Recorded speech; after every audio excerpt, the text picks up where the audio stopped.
ازيكم؟ يا رب تكونوا بخير. اتمنى تكونوا مستعدين لدرس جديد بتركات جديدة هتكون بتسهل علينا شغلنا اكتر.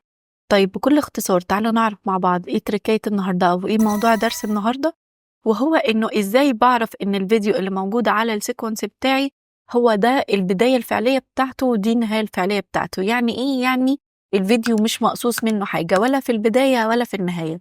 طيب أعرف ده إزاي؟ ده بكل بساطة اللي هنشرحه النهاردة وموضوع درسنا النهاردة. طيب أنا هعمل إيه؟ هطلع كده هجيب مثلا أي فيديو عندي، فرضا هجيب ده أهو، هسحبه دراج ودروب على التايم لاين أو على السيكونس بتاعي. هكبر كده عشان تاخدوا بالكم. تمام أهو، هلاقي إنه بمجرد النظر كده هلاقي موجود عندي إيه؟ مثلث أهو أبيض صغير موجود فوق في الزاوية من فوق في بداية الفيديو، وهكذا برضو مثلث موجود عندي في نهاية الفيديو. في ناس تعتقد إنه ده الشكل بتاع التراك عادي اللي البرنامج مخليه يعني كده، إنه ده مش معناه حاجة، لكن هو ده معناه حاجة وحاجة مهمة جدا. المثلث ده هو اللي بيعرفنا إنه دي البداية بتاعت الفيديو ودي النهاية بتاعت الفيديو، يعني مش مقصوص حاجة. بمعنى إيه؟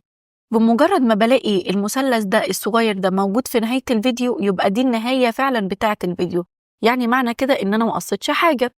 وبمجرد برضو ما بلاقيه في البداية بتاعة الفيديو فهكذا أنا برضو ما قصيتش منه حاجة.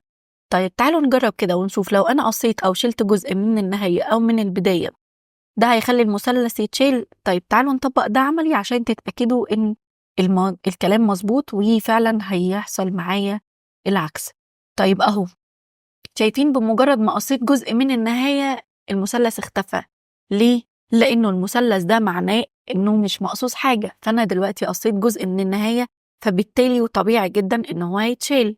طيب هل المثلث اللي موجود أو الجزء اللي موجود في النهاية مرتبط بوجود المثلث اللي موجود في البداية؟ أكيد لأ.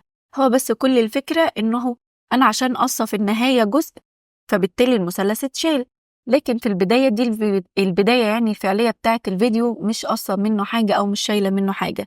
لكن برضو لو جربت أهو زي ما انتوا شايفين هشيل جزء هلاقي إن المثلث اللي موجود في البداية برضو اتشيل.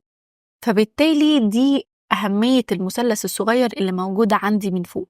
لو هو موجود فبعرف إن دي النهاية أو دي البداية حسب مكان وجوده، يعني بعرف إنه دي مش مقصوص من الجزء ده أو من المكان ده حاجة.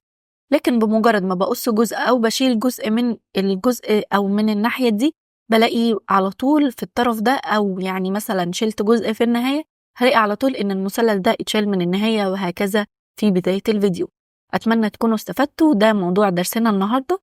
أتمنى يكون عجبكم الشرح ويكون وصل لكم بطريقة مبسطة، واستنوا دروس كل يوم سبت وثلاث وخميس الساعة 10 مساء، وتابعوا القناة علشان يوصل لكم كل الفيديوهات الجديدة.